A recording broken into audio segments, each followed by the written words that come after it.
Sir व्यक्त देंगे, आपको पूरी भी खिलाएंगे और आपको बस से ले भी चलेंगे। लेकिन आप बहुजन समाज पार्टी में वोट करते हो, अपना वोट बहुजन समाज पार्टी में ही करना। चाची बात समझ में आ रही ना, क्या बताना चाह रहे हैं? बात को सुनो। अगर वो बता के ले गए थे कि बहुजन समाज पार्टी का आप वोटर हो, बहुजन समाज पार्टी में वोट करना, लेकिन यहाँ पर हुआ क्या, हमारे साथ कितना मतलब झूठ बोल करके हमारे वोट को कैसे हथियाने का काम किया, इसको आप समझो। चाची लोग, आप लोग इसको समझो कैसे उन्होंने हथियाया। जैसे हमारा भाई बुला करके याद आया, इसी तरह अगर खुड़िया में या कहीं बड़े जगह फील्ड में मीटिंग रही होती और गांव में बस लगा करके हमारे ही समाज के लोगों को वहां ले गए और क्या बताते, ये आपको 200 रुपया देंगे, पूरी भी खिलाएंगे और बस से ले जाएंगे, फिर छोड़ भी देंगे और आप वहाँ वोट न देना। वोट जो आप बहुजन समाज पार्टी में करते हैं वही करना। लेकिन हुआ क्या, जब आप वहाँ पहुंचते वहाँ नेताजी आए। नेताजी ने क्या बताया कि साथियों, आप लोग इतनी बड़ी संख्या में आए हैं, अगर हमको सत्ता में लाएंगे तो हम हर एक वोटर को काला धन जो विदेश में जमा है, काला धन लाएंगे और एक एक वोटर को 15-15 लाख रुपया देंगे। जब आपने पहली बार सुना कि एक एक वोटर को 15-15 लाख रुपया देंगे, तो फिर हुआ क्या, आप गए थे इनके रावत जी के साथ, तो आप पूछने लगे कि भैया लाए तो नेताजी बता रहे एक एक वोटर को 15-15 लाख देंगे। तो मान लो हमारी चाची गई थी, वो चाचा भी गए थे, इन्होंने उंगली पर जोड़ा 1 2 3 4 5 6 कोई 7 जोड़ा था। यार हमारे घर में तो 7 लोग हैं, कोई जोड़ा हमारे घर में तो 6 लोग हैं, कोई जोड़ा हमारे घर में तो 5 लोग हैं। कहा अब तो हमको 75 लाख रुपया मिलेगा, सरकार इनकी बनेगी। कोई जोड़ा कहा कि 80 लाख मिलेगा, कोई जोड़ा कि 1 करोड़ मिलेगा। अब हमारे लोग बगैर कुछ पाए क्या हुए, कहते पाए बौराए कि खाए बौराए। और हमारे लोग बौरा गए, बिना कुछ पाए हुए। कैसे बौरा गए, हमारी चाची वहाँ मीटिंग से लौट करके आई, हमारे चाचा लौट के वहाँ से आए और बगैर मुफ्त में पूरे गांव का इन्होंने भ्रमण किया और एक एक लोगों से बताने का काम किया कि हमको भैया भाजपा की मीटिंग में गिरा, वहाँ नेताजी आए और बताइए हम काला धन लाएंगे और 15-15 लाख रुपया देंगे। क्या उन्होंने किसी को 15 लाख रुपया दिया? चाची लोग, किसी को 15 लाख रुपया मिला? नहीं मिला।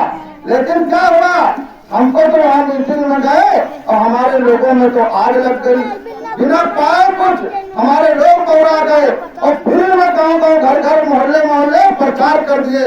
और हमारी जो सब पार्टी थी, हमारी पार्टी की जो ताकत थी सारी छीन हो गई और हमारे जो विरोधी थे उनके ताकत जो है 100 गुना हो गई। तो चाची लोग, आप अपनी सरकार, अपनी सत्ता फिर से लाना चाहते हो? हाथ उठा करके सब लोग बताइए, फिर से अपनी सरकार सत्ता लाना चाहते हो ना? चाची लोग कंजूसी करो, हाथ नहीं उठा रहे। लग रहा है यहाँ विरोधी लोग बैठे हैं, यहाँ विरोधी बच्चे लोग बैठे तो हाथ नहीं उठा रहे। अगर आपको अपनी सत्ता चाहिए, कैसे होता क्या है, अगर हमारा बच्चा मान लो नौकरी में जाएगा, हमारा बच्चा अगर DMSP बनेगा तो हमारे घर में पैसा आएगा। और इसी तरह अगर हमारी सरकार बनेगी, अगर हमारी सरकार बनेगी तो हमारे इतने लोगों का भला कौन करेगा? हमारी सरकार करेगी, हमारी नेता गौरिया बहन तुम्हारी मांग किसी करेगी। आपको मालूम नहीं है, आपको मालूम होना चाहिए। अगर अच्छा लगा ना समझेगा तो ना अपना रोक दे ना। अगर 10 मिनट अगर अच्छा लग रहा है तो बोले, अच्छा लग रहा है ना, समझ में आ रही बात? तो आप लोग अगर आपको अपनी सरकार चाहिए, अगर अपनी सरकार से मतलब है इस देश में बहुजन समाज पार्टी ही अपनी सरकार होगी। उसका सबसे बड़ा जीता जागता मतलब वो है ना, जब कभी कोई बहुत होता था तो कहते कहा भैया मायावती नहीं है, तुम्हारे राज है। चाची लोग कहते थे कि नहीं, जब बहन जी की सरकार थी, अरे तो भैया अपनी सरकार काहे नहीं ला रहे हो, ये विरोधियों की सरकार क्यों ला रहे हो? चाची कहा बात है?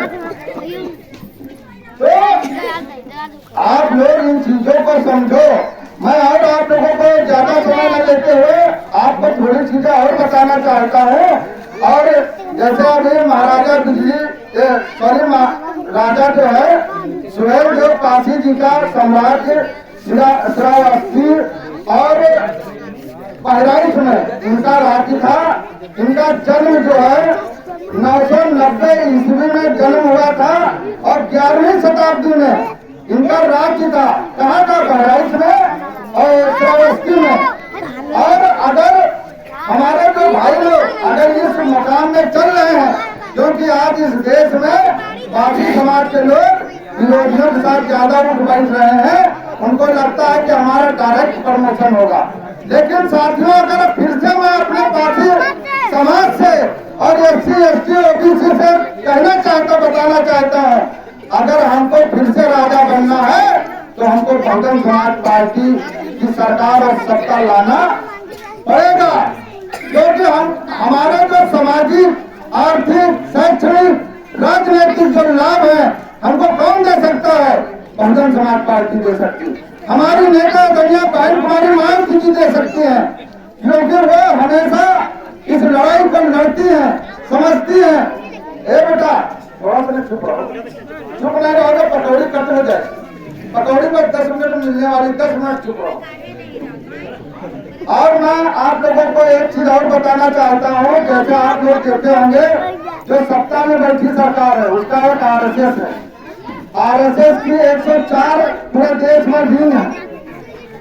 बेटा आप लोग चुप नहीं रह रहे, अच्छा नहीं आ रहा। अगर बता रहे ना आप 10 मिनट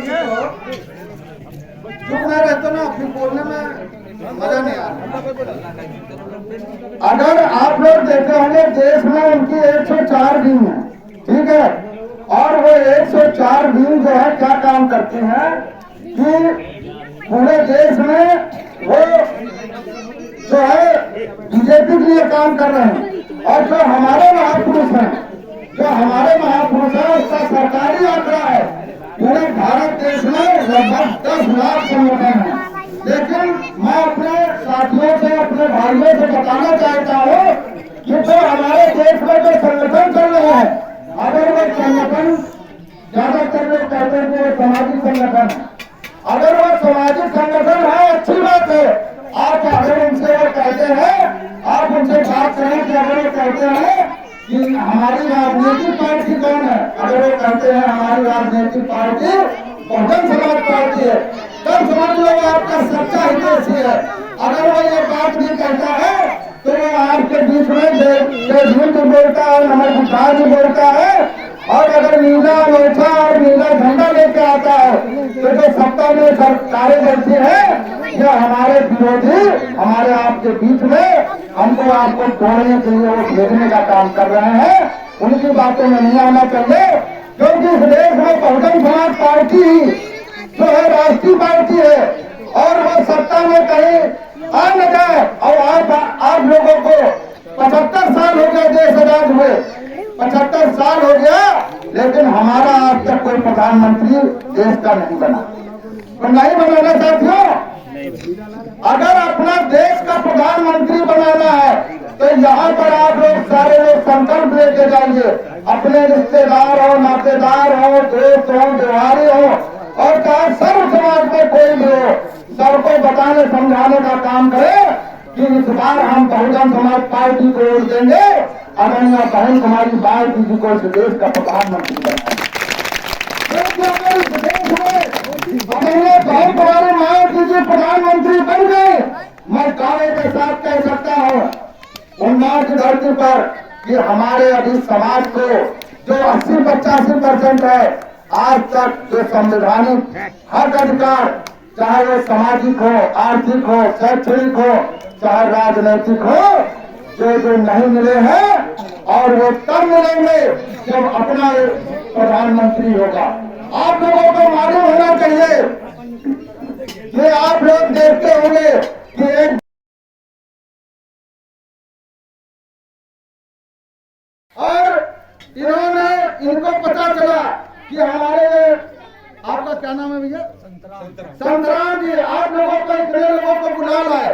अगर ये बहुजन समाज पार्टी में आस्था विश्वास रखते थे, आपके कहने से यहाँ मान लो इतने सारे लोग आए और आप लोग भी रखते हो बहुजन समाज पार्टी में। और हमको इस भारत देश में अगर कोई राजनीतिक पार्टी कुछ दे सकती है, कुछ मिल सकता है, तो वो केवल बहुजन समाज पार्टी से मिल सकता है। इसके बारे में